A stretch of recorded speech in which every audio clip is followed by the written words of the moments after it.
اهلا بك ايها المشاهد في عالم الناطوره. سنه 1872 فلاح مصري عايش في الاقصر بيحفر في الارض ويطلع لنا برديه، ويبيع البرديه دي للعالم الالماني جورج إبرس اللي تتسمى بعد كده البرديه باسمه، ويفك لنا محتويات البرديه اللي بتضم تعويذ من الشياطين وتوسلات للالهه ووصفات طبيه كتيره، اللي كان من اهمها طريقه الكابينج ثيرابي او الحجامه. الحجامه من طرق الطب القديمه اللي يرجع تاريخها ل 3500 سنه قبل الميلاد، وهي طريقه مصريه قديمه انتشرت في مصر وبعد كده للصين والاغريق، ثم انتشرت للعالم كله، وفضلت الناس زمان تستخدمها لسنين وسنين لحد ما يجي الطب الحديث ويحط طريقه الحجامه في السودو ساينس او في العلوم الزائفه. بس هل طريقه الحجامه زمان هي طريقه الحجامه دلوقتي؟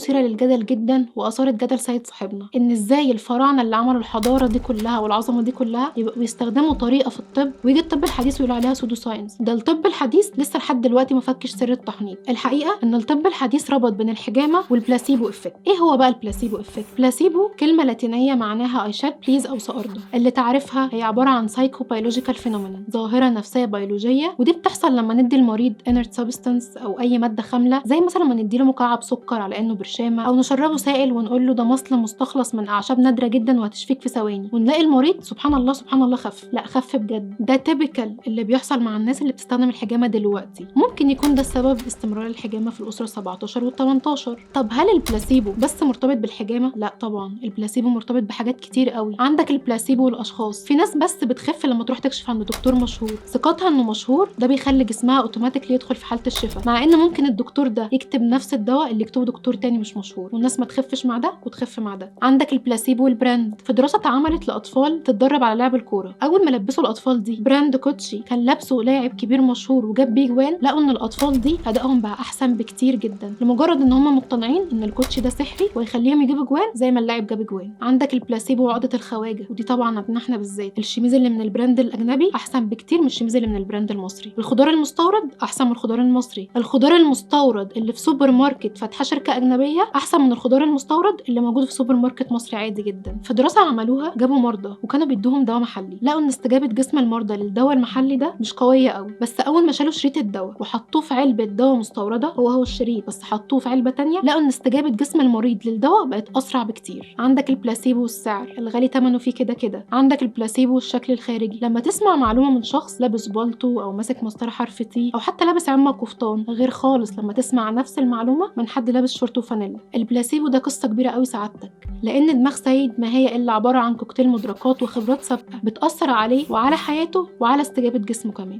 هبسطها لك. في ناس بتخاف من الحشرات وبتضربها بالشبشب، وممكن ترجع لو كانت حشره بالغلط زي كل دول الوطن العربي، بس لو رحنا لدول شرق اسيا هنلاقيهم بيأزأزوا الصراصير كده عادي وبياكلوا الحشرات، مقتنعين ان هي بتدي جسمهم القوه. انتوا الاتنين مختلفين في المعتقدات بسبب الخبرات السابقه، وده اللي خلى استجابتكم انتوا الاتنين مختلفه مع الحشرات، حد بيقرف وحد لا، وده اللي بيخلي ذا باور اوف مايند تظهر في صوره بلاسيبو افكت. وزي ما قال دكتور روبرت عن مقال منشور في هارفارد هيلث بابليشنج، ان قوه البلاسيبو مش بس في راسك، دي تقدر تقيسها وتشوف تغيراتها في جسمك على القلم، وكمان تقدر تشوف تاثيرها على سلوكك، لان البلاسيبو والموتيفيشن ما عندوش يا مرحمين. وبرده بيشتغل العكس، يعني ممكن الانسان يقول انا هتعب، انا لو كلت ده هرجع، انا لو ذاكرت الماده دي مش هفهم، وده يحصل. ده لان جسمك بيستجيب لافكارك. وبما ان البلاسيبو بيتطور زي ما كل حاجه بتتطور، فمن اشكال البلاسيبو المتطوره التنويم بالايحاء. والايحاء ده هو انك تردد لعقلك كلمات ايجابيه وقت الراحه والتامل، زي انا خفيت، انا حاسس بالراحه. عن دراسه منشوره في جامعه يونيفرسيتي هوسبيتال اوف ساوث مانشستر، ان التنويم بالايحاء جاب نتيجه مذهله مع الناس اللي بتعاني من القولون العصبي الحاد. في الدراسه دي جابوا 30 شخص، قسموهم ل3 مجموعات.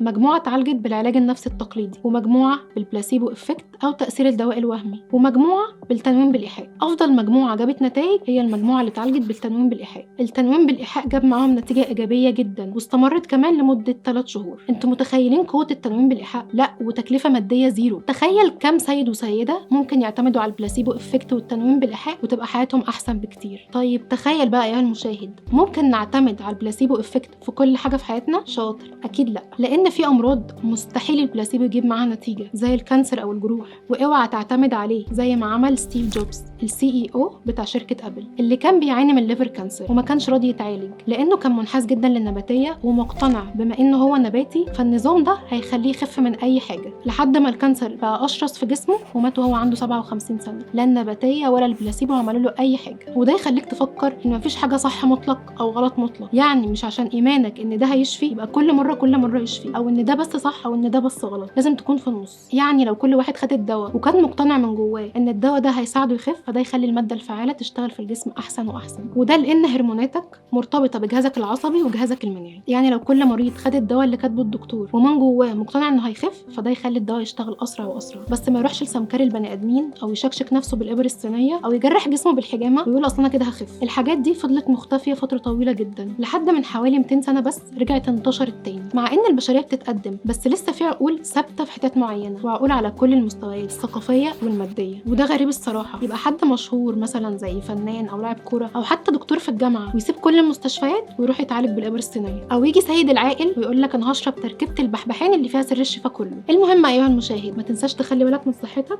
وتركز مع البلاسيبو افكت، تعمل لنا شير ولايك وسبسكرايب، واشوفك الحلقه الجايه في سيد والناطوره مع ساره سامي. سلام عليكم.